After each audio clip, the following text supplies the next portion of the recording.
Hey you guys, welcome to my channel. I'm Brandy, also known as Bone Throwing.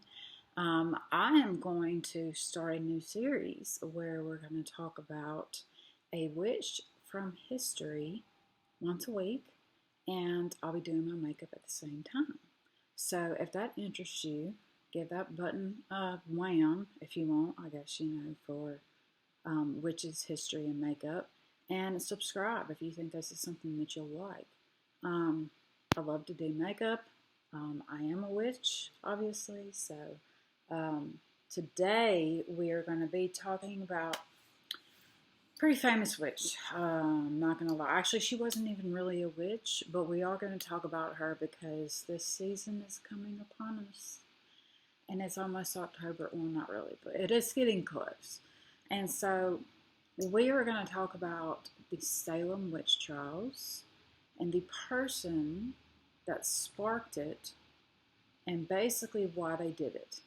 Okay. And most of you guys probably know who I'm talking about, and I'm talking about Tituba. I hope I'm saying that right. If I say T, that's what I mean. It's Tituba. Okay. Because my accent's really gonna mess that up. All right. Okay, so let's dive down and let me just go ahead and get started here with what we're doing. The Salem Witch Trials. Let's talk about that first. Basically, the Salem Witch Trials was very short-lived. It was very short. Everybody thinks that it happened for a long period of time, but it did not. It did not. So the Salem Witch Trials were basically based in fear. It was fear-mongering, and not only that, it was also psychological abuse. It was, some have even said that funguses and a hallucinogenic fungus might have been the start of all this. Okay, so let's go ahead and start talking about old T here. All right, so let's talk about who she is and where she came from. And we don't really have that much information about old T. Yeah, unfortunately, we don't have that much information about her. There's conflicting reports. They say that she was Native American. They say that she was actually from Barbados. So in early Massachusetts, Tituba comes to Massachusetts, like I say. And she is bought by a reverend, of course. And they say she, like I say, she came from Barbados, or she could have been native. But because this was the early Massachusetts time, they didn't really have Native American servants in their home. So it was mostly, different kinds of people. Is I guess how I'm going to say it. But they were. But anyway, she was an indentured servant. Okay, for this reverend, and this guy's name is Samuel Parrish.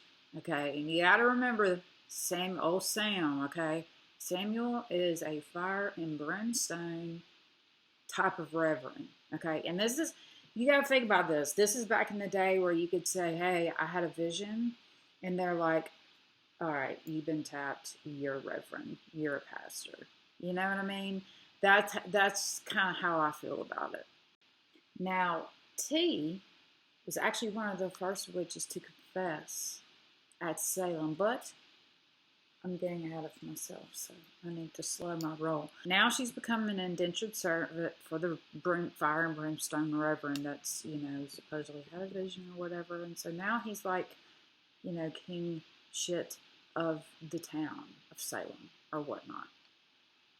So he has a daughter, and her name is Abigail. He has a niece. His daughter's name is Elizabeth, and his niece's name is Abigail. Oh my gosh. Why was that so hard to get out? I don't know. Okay, so anyway, that's the haps. That's what we're at. That's where we're at right now. She is just an indentured servant. She becomes friends with the girls, with the niece and with the daughter. And of course, she's also a servant, so she's not really their friend, but she, she is from evidently she has stories to tell. She has stories because, like they say, there's conflicting things of saying where she's from and actually who she was. So we know that they said that she was stocky, of kind of a stocky build, and that she had dark skin. And so that could be that could be anybody, to be honest with you. And so that's why I say the whereabouts of how she came is kind of strange, but her influence that she put on the Salem community is intense. But she did it for a reason, and I'm going to get there. Okay. So anyway, these two girls, the daughter and the niece, start having these convulsions. They're really sick. They feel like something is biting them. They feel like they feel awful. They're like tripping out. You know what I mean? And so, of course, their father, old Reverend Sam, he goes over there and he goes and gets the doctor. He's like, "What's wrong with my kids?" Doctor's like, "I don't know what's wrong with your kids, but I do believe that maybe this could be witchcraft because, you're Reverend and everybody just loves you so very much. And, so this could be somebody trying to get back at you." Okay. And so this put an idea in old Sam's head, right? That his niece and daughter are now possessed by some witch that is in the community. Okay? Now here comes in the Karen of the situation. Yes, there's a Karen in this situation. There's a Karen. There's always a Karen in this situation. Okay?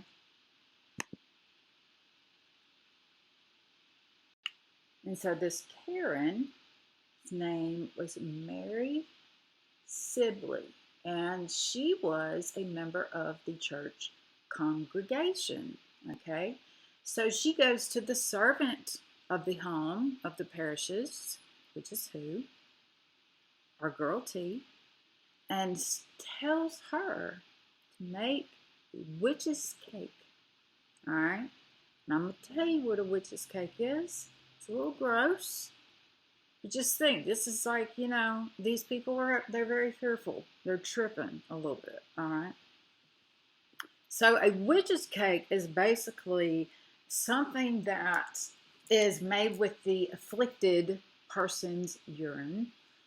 I know that sounds very gross. We'll say their water. They do that. They make a cake with rye meal, ashes, and they make this into a cake, right? And so then they would feed this cake to one of the supposed witches' familiars, which could be their dog, their cat, their pet rabbit, whatever they had back then. So they would bake it into a cake, and then they would feed it to the dog or the cat or whoever. And then supposedly this was supposed to tell everybody who the witch was. Okay. So Tituba goes and she makes this cake because she's told to. She's an indentured servant. She's told to do this, so she has no choice, And it's somebody from the congregation that comes up with the idea of the witch cake, right? I just realized I forgot something to do. I'm not thinking correctly today, you guys, at all. My mind is everywhere. Anyways, so supposedly the familiar would say, "Hey, the witch is so and so, whatever." So she makes the cake. Then, once the girls find out about it, they tell their dad about the witch cake and that T was the one that made it for them. I believe this reverend's whole entire world came crashing down in front of his face. Anyway, and so he got so mad. he was angry, very, very, very, very, very, very much so angry. Okay, and so this is in January of 1692. So we're in 1692 now, because like I said in the beginning, Salem, the witch trials did not last that long. A year maybe, at least the ones in Massachusetts. This is the ones we're talking about. Witch hunts all across the world, but we are talking about Salem and Tituba today. So anyways, what I was saying is that, so the girls tell their dad, Tituba made us this cake. So she's a witch. She's the one that did this to us. She made this cake. She did this thing, And of course, she always, when they started to interrogate her, she always said, T always said, I never hurt those girls. I would never hurt those girls. And in hindsight, if you think about it, all she was doing was what she was asked of another church member, which is obviously a church member back then would be above a servant, And the funny thing about Mary Shibley, she never even got tried for witchcraft. Wasn't even tested. She did repent, okay? And it was fine. She was good to go. Yeah. Then this is when old Sam and his advisors, of course, a bunch of other white dudes sitting around judging people, bring her in for questioning. All right, so they're questioning her, and she's denied it from the beginning. She's like, no, I'm not a witch. That's not me. I'm not that person. I'm not a witch. I would never hurt your kids. She's adamant about it, so adamant, And it's with these church leaders that they are incredibly angry. They're trying to get her to confess, but because Abigail and Elizabeth are so young, they're technically too young to testify in a court of law, okay? But evidently they might have been like right on the cusp, because it got to the point to where they didn't arrest T at this time, even though the girls pointed the finger. And it was only because they couldn't go to court and testify that T was actually a witch and all this other stuff.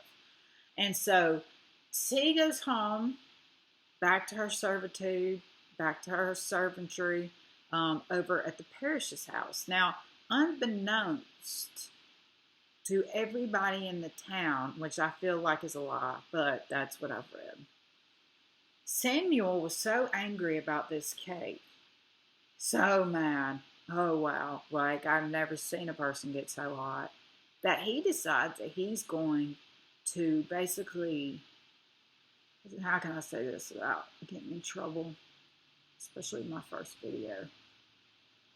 He was hurting Tituba, okay, trying to make her confess to things that she was not doing, okay. That's problem number one. Problem number two comes when the girls decide that, of course, now that they are old enough, they have a more open, it's actually more open to the community now of questions, okay? Because they were too, so she endured these, actually back up, T endured these beatings from Samuel for weeks. Like literally, she had weeks to think of what I'm going to tell you about what she said. And she said these things, she made these things up because she was getting hurt on the regular. She was getting beat by a reverend on the regular for doing something that somebody in his congregation asked her to do, and she was doing her job. Keep that shit in mind, okay, as we move forward with this situation. Because I'm telling you right now, it makes me mad as all get out, but it is what it is. That's what happened. And so this is what she does. And I love her. Okay, I'm just going to tell you guys that I absolutely love T. I think she's awesome. And she did what she had to do to survive, guys. Okay, so you can't be too mad.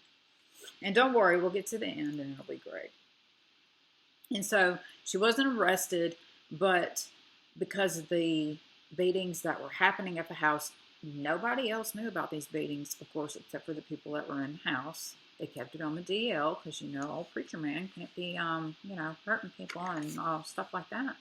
And so on February 25th, 1692, like I say, this is all happening really, really quick. Ann Putnam was a church member, and Betty Hubbard, who is a 17-year-old slave, both said that T was using magic to harm them with the help of Sarah Good and Sarah Osborne. Now, I'm going to refer to them as the Sarahs because that's just so much easier for me to remember. Okay.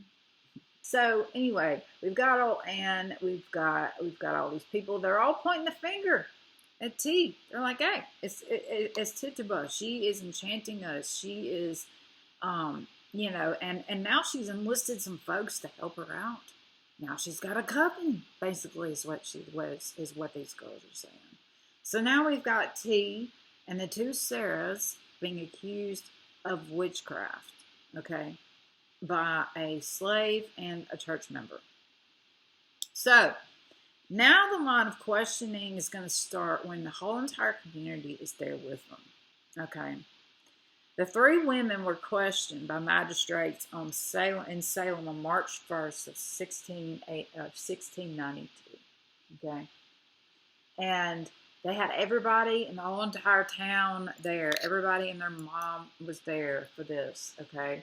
And so the whole time, the magistrate, all the white guys and reverends and all the top people, they were, while they were questioning her, there were accusations being thrown from the audience. Girls that were throwing accusations saying, she's doing this and she's doing that and blah, blah, blah, blah, blah, all this stuff. Okay, so Sarah Good, the Sarahs refused to say that they did witchcraft, but of course they pointed the finger at each other, obviously, because that's what you do, You don't ever rat on yourself, you rat on other people. I'm being sarcastic, by the way. And so anyway, that's what happens. And so the Sarahs they're like, no, it's you. And they're like, no, it's you. No, it's you. But guess what? T has a plan. Remember what I said? She has a plan. She has a plan. Okay? This is the turning point. When T gets up there, Tituba gets up there, and she starts to say her piece. What's happening? Okay? So when Tituba started to get questioned by the magistrates, the funny thing is that all these girls would get really, really, really quiet whenever she spoke. Because obviously, they didn't know what she was going to say. They're like waiting, trying to see, were we right? It's like, how far can we take this type deal? You know what I mean? And so, anyway, this is what Tituba says, and I'm going to have to read it off my thing here. She tells the magistrates, this is what kicks off the whole entire frenzy of the Salem Witch Trials, okay? She says that the devil came to her and asked her to join him. She said that she had seen both Sarahs use magic to hurt the girls, the two girls, the daughter and the niece. She said that the two Sarahs had been helped by two other women and a man from Boston, whom Tituba said she did not know. Then she said the Sarahs had demons in the form of animals who helped them commit their magic. She ended it by saying the Sarahs had bullied her into becoming a witch and hurting the girls. So here she is admitting to witchcraft. Why is she? I know y'all are like, why is she doing this? Think about it, guys. Why is she doing this? She's doing this because she's tired of getting hurt at home. So she's like, okay, if I say I'm doing stuff, maybe they'll leave me alone. Maybe old Sam will stop beating me, Maybe he'll stop hurting me every time I'm at home just trying to do my job. I'm just trying to do what these people want me to do. you know? So anyway, once she's saying all these things, of course, the girls are like, they're stunned into silence. Now, this is a sign to the magistrates that whenever T talks, all these supposed witches stop talking. And then when she stops talking, when T stops talking, all the girls start going nuts, start yelling and screaming at her because that's her thing, you know? That's what she does. She's just telling them what they want to hear, pretty much. So whenever the girls would stop, whenever T or Sarah, any of them would stop talking, all the other females would go absolutely nuts that were, you know, saying they were afflicted or whatever from this. And the accusers said that they could see the Sarahs hurting T because she confessed. The girls in this open community trial said, oh, okay, now we see the two Sarahs over there, and they just made T say all that. Okay, that makes all the sense in the world. Needless to say, the interrogation ended then because everything just erupted in major chaos, and people were really, really, really mad. They all left. They all went home angry, and they come back the next day. This is when she's arrested. She's finally arrested. T is arrested, and she is put in jail. And so now we are on March 2nd of 1692. Lord have mercy on my soul, please save me. So we've got T. She's in jail. All right. And they go in there and they want to talk to her some more. Are you sure? Are you sure about that, magistrates? Are you sure? I'm not sure for sure. Okay. So this is when she goes into more details of her supposed witchcraft. Okay. She said that she signed the devil's book with her blood. She said the devil had shown her the Sarah's signature in the book, thus saying, hey, both the Sarahs, they're witches, dude. They are. I saw the name in the book, in the devil's book. I saw it there. It was there because I put my name in there. So my name's in there now, you know, too. Now, the devil had shown her that. And then she said that the book actually had 9 signatures. Can you imagine what this did to the town? There's 9 people running around that signed the devil's book. Oh my God. Let's all just chill for a minute, you know. Everybody's tripping, obviously, at this point. Okay, everybody is flipping out. They're like, there's 9 people. Oh, no, you know. And that's not all she said. No. She said she had flown on a stick with other witches. So there's that, of course. Of course she did. Now, as you know, these guys, these magistrates in old Sam Parish, is eating this stuff up, y'all. I'm telling you, eating it up. And is like believing every single word that she is saying. Okay. So basically, he feels like he's won, right? He beat her so bad that he found that, you know, she finally confessed. Even though she really did it because she was trying to save herself. Because, I mean, it's only a matter of time. You get hit so many times, you're going to get either severely hurt or you're going to end up passing away. So, anyway, so the magistrates also hear from her. Lastly, she said that basically she has a coven. And they had a meeting. Oh, goodness gracious. This was just a soul sucker for old Sam. Mm-hmm. Lastly, she said she had a coven and was meeting with her master. Was meeting in her master's house with her coven friends, using magic to keep him from finding out. So not only did she supposedly, you know, she made the witch cake. That was true. She did do that, but she was told to. Now she's made up all these accusations, all these things that she says she's done. She's flown on a stick. She signed the devil's book. The devil has come to her. She has a coven, and they meet in, of all places, the pastor's house.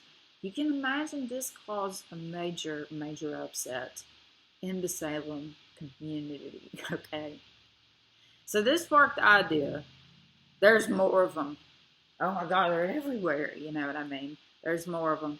And so the magistrates believed her, you know, and that because her story never changed. Imagine getting hurt for weeks and weeks and weeks on end. And the thing you're thinking about is the same story that you're going to give when you finally come to your breaking point and you're like, I can't do this anymore. I can't keep getting hurt like this. So this is my story, and I'm sticking to it, bro. Like, no doubt about it whatsoever.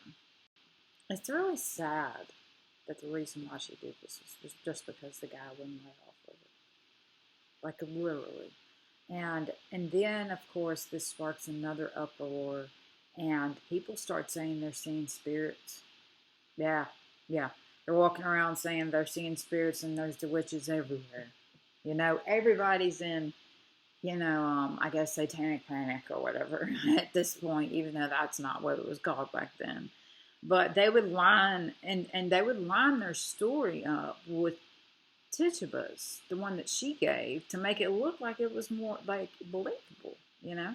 And so this caused the magistrates to accept what she said as truth, because all these girls kept collaborating with her story. But yeah, she said the story in front of the entire town.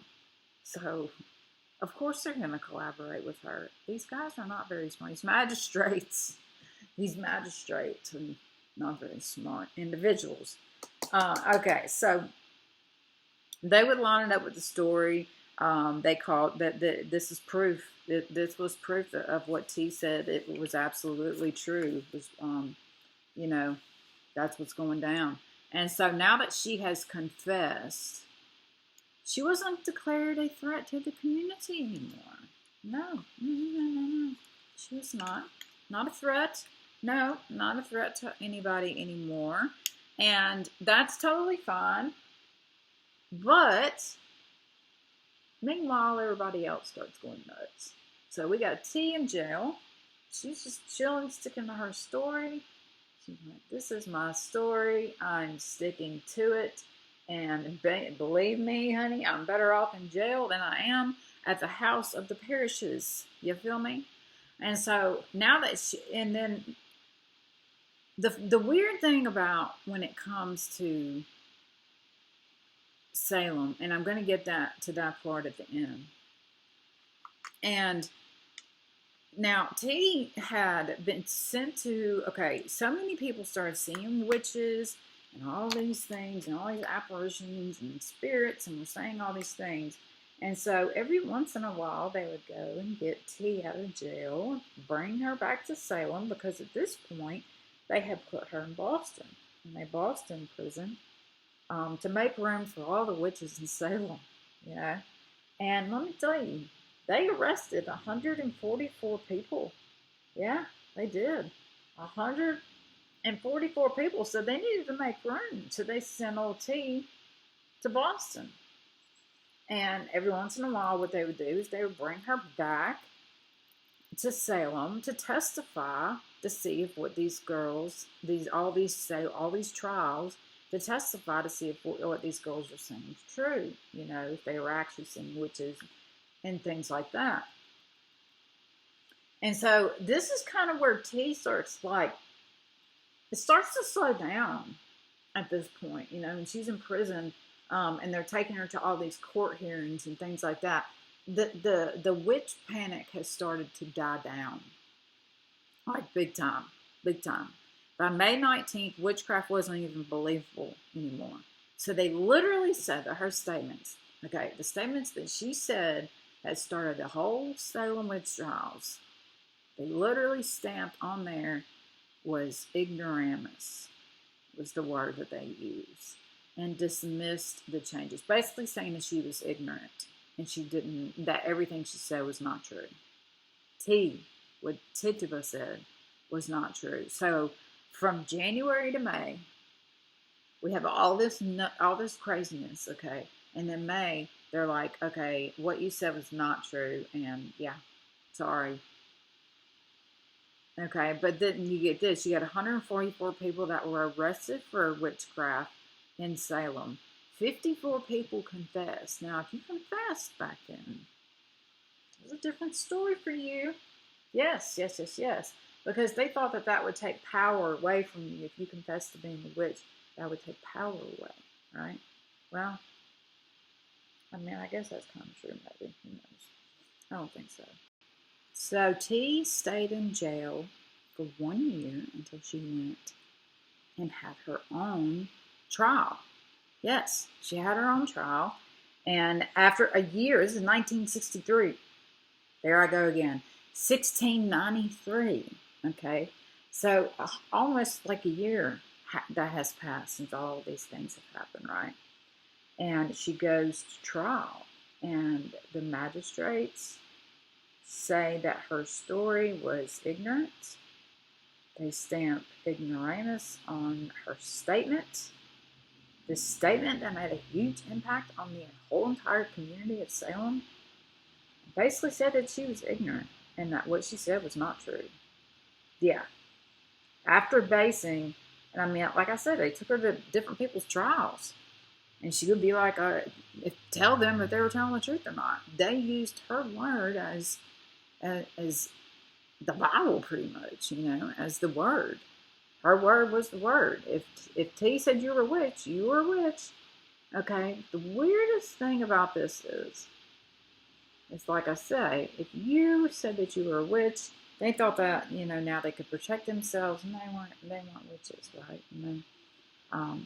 So the only ones, and only 20 people actually got passed in the Salem Witch Trials. And all 20 of them were deniers until the very, very end, until they passed. They never said that they did witchcraft. That was why they were put to death, okay? Can you believe that? Because they stuck to their guns and said, look, I am not what these people say that I am, and I'm not going to say otherwise. And those 20 people were put to death, okay?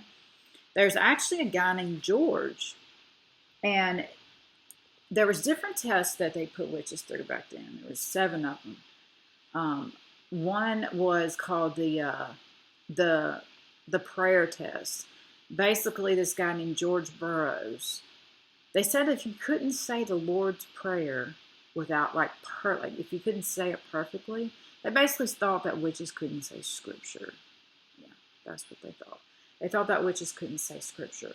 And so if they stuttered or if they messed up, and of course they made them read the scripture in front of everybody in the congregation, of course. And some of the, people are nervous. We're not all public speakers. I'm not a public speaker. I'm just talking to y'all right now, And so maybe they would stutter, or maybe they would slip, or maybe they had a stutter or a lisp or something like that. That didn't make them. They would look for birthmarks on people, strip them naked, tie them up, and if they sank, they had the Holy Spirit in them. If they floated, they did not. They were a witch. That's how they could tell. They did trials. They had witch hunters. They had all these little things. So anyway, this George guy, he was the only man to get executed at Salem. And he said the Lord's Prayer perfectly before he was up there on the hanging block. And the magistrate said, oh, well, that's the devil's doing. And they let it go ahead and drop anyway. And oh, bye-bye went George. Poor George. What a way to go. Trying to prove that you're not this. And then they're like, oh, no, that's just the devil making you say it perfectly. That makes all the sense in the world. Anyway, so let's go back to T. She stays in jail for a year because nobody will pay her bail. Oh, Sam. Oh, Sam. Sam won't pay her bail. Okay, Sam. Whatever.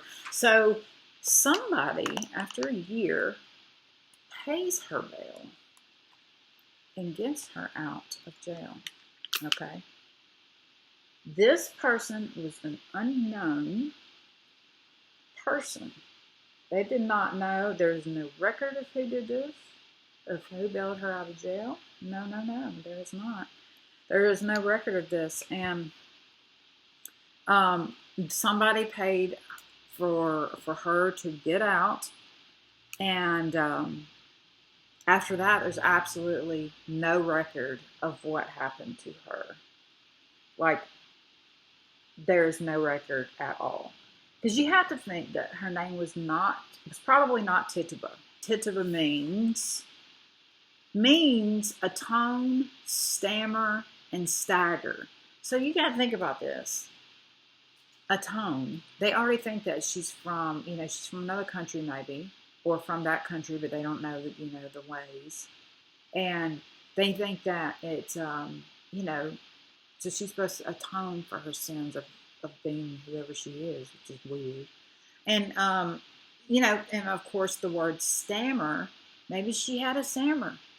That's probably why she couldn't pass the prayer test, maybe, There's the prayer test, the touch test, the witch cake test, and, I can go over all that in another video. But and then in stagger, it might have meant that she might have had a limp, she might have gotten hurt, so they gave her, it's like she disappeared from history when she got out of jail. She just poof, gone. Like, we don't know if she got on a boat and went back to Barbados. We don't know if she went back to her tribe, if she was Native American. We don't know anything, and we don't even know who bailed her out. It's a huge secret, which I think is super interesting. And I'm thinking, good on her. Good on T, because this whole entire time she was enduring all this freaking abuse by Samuel Parrish, a man that's supposed to be representing God. And all because he thinks that she's a witch. And so she gives them what they want, right? Old T's like, okay, fine. I'm a witch, And this is what I do for fun. I have a coven, I fly on sticks, and I sign the devil's book, and I do all these things. But it wasn't true. It wasn't true, and she said it because she was being abused. She said it to get out of that house, basically. She couldn't run away. She was bought and purchased, unfortunately. And, a lot of them thought that she was a little bit different because they thought that witches were ugly. Yeah, that they had these huge boils and marks. Like I say, they would strip them naked and check them for birthmarks. And if they had birthmarks, and that means, oh, okay, they're a witch. No. So some people would go and they would burn their scars and things, or burn their moles or birthmarks off. They would burn all that off. And then they would come, but what do they have after that? A scar. And so the people would say, oh, that scar, that means witchcraft. The way where it's sitting and the way the way it's laid and all this other stuff, So you're just kind of like, guys, get it together. Are you, I think that Samuel was more mad that, I understand people are very uncomfortable with the word witch, but most witches, like I say, are healers. I'm a healer. I throw bones for a living, and I do divination with bones. And so that's how I help heal people. I can see their spiritual transformation and maybe give them some advice on how to get through it, how to get through a financial crisis, how to get through a love crisis, and, that type of deal.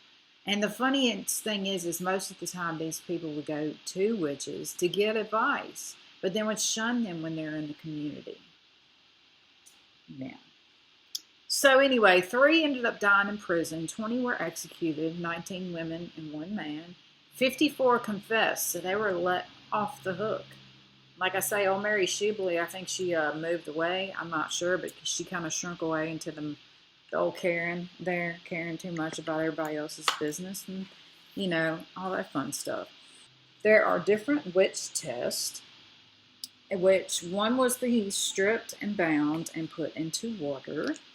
And of course, that means that if you sank, you were holy because your body accepted the water. you know, because you've been baptized and all that fun stuff. Then you've got, if they floated, that means that, you know, they were a witch. And so they would pull them out the water. And even the ones that sank, they always had a rope around them, but sometimes they couldn't get to them in time. So the ones that were sank, that were innocent, would sometimes drowned just from this test. Yeah, like so many innocent people died on this because their backwards way of thinking, it's insane. The prayer test is what gets me, because the Bible ain't nothing but a bunch of incantations and ways to do magic, to be honest with you guys, if you really look at it.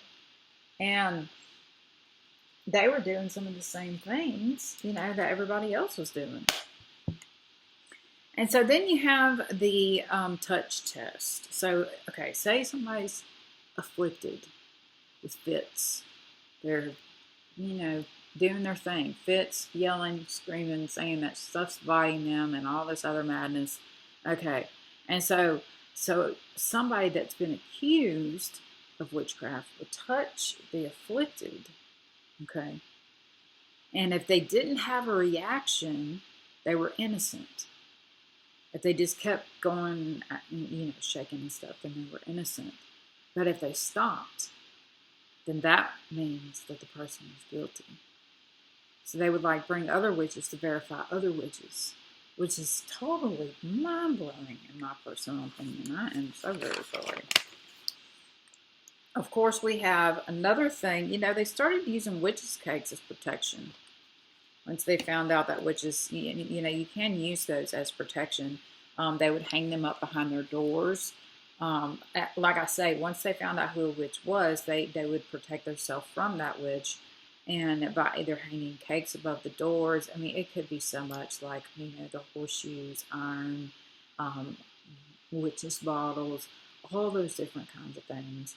And then you've got the witches' marks, like moles, like this right here will probably make me a witch, I guess. And all the other ones that I have that are covered up by tattoos. But, like, they would look at they would strip these women, all their clothes, in front of everybody, and look at their body and find imperfections and say, that's witchcraft. She's a witch. This is witchcraft, you know. And that's so awful, because what if you're born with a birthmark? You know, you're born with that. Doesn't necessarily mean you're born. You know, I mean, it's insane. It's insane. Not only that, like I said, they started burning their moles and stuff off because they didn't want to be thought of as a witch. So when they did that, it left a scar. And the scar meant that you were a witch. I mean, that's a blemish. You know what I mean? Like, it's bizarre why they think they're old and hags and things like that. Now, they would also use incantations as a witch test, okay, known as charging. The accused were told to tell the devil to come out of an afflicted person because they thought that they had that control. So they would bring a witch in to somebody who they thought was under the influence of a witch, and then the witch would say, devil, come out of them. And if they stop, you know, to stop their convulsions, then of course that verified that that chick was a witch and that the devil listens to her and does whatever she says. So I'm telling you guys, it is insane. Now, with some of these moles and things like that, okay, they, you know, most of the time moles don't really have any feeling to them. They don't have any nerves in there, but of course back in 1692 they didn't really know much about that. So they would poke needles and scrape these moles off these women, and it was incredibly painful because not all of them were like that. Some of them, like I say, are birthmarks. Now birthmarks, they have pain because there's nerves attached. You were born with that. But moles and things like that, sometimes, most of the time, warts, and all that. They don't have a feel. They don't have feeling, you know. And so they're in there poking and they're scraping, and they've got people that are called prickers, and that's what they do is they go around to test people to see if they were witches or not. Like, it was totally insane, like this bonkers off the wall. And some of them were just like, you know, just rando dudes that would do this, and so that and then they would get in trouble once they got caught.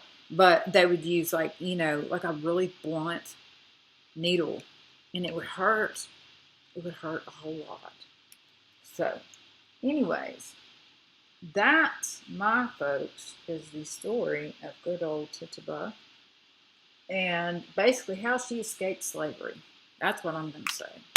She said all those things because she had to get away from the man that kept hurting her day in and day out, because nobody knew about these beatings, you know. Even if she said something, nobody's going to believe her anyway because she's a servant. And it's unfortunate. But, you know, as we kick off the fall, I wanted to start with her because she really, really intrigued me a whole lot. And I really, really enjoyed reading about her. And I actually learned a whole lot about her. I had no idea that she was of native descent. And that's interesting to me. Even though they say that back then they didn't have many native servants, I'm sure some of them did. She could have been mixed too, for that matter. So, but anyways, if this was a good story for you guys, let me know in the comments below. Let me know which you want me to cover. I almost did Marie Laveau, but I think I may do her for Halloween, just because Marie is just awesome. And then we got Baba Yaga and so many. There's so many. The Morrigan, the Fae, all of them. You know, the Morrigan was the half-sister to King Arthur. So there you go. Just a little tidbit of knowledge for you guys. So yeah, if you like this, I definitely will be doing this more often. I love it. It's so much fun. This has been a lot of fun, just sitting here doing my makeup and telling you guys about a witch in history. And she's definitely one of the most famous witches. I have mega respect for her, and I know why she did what she did. And I'm glad that she did what she did because, you know, and all in all, it's not really her fault. We'll say the Karen started it. Mary Shibley. Mary Shibley was the one who was like, hey, make a witch cake. I don't even think Tituba knew what a witch cake was. The girl had to tell her how to make it. So, there's been Karens through time and through time and through time and through time. Anyway, I'm going to list the products and things that I used on my face today down below. Like I say, wham that subscribe button if you like witches, history, and makeup. Much love, you guys. Have a great day.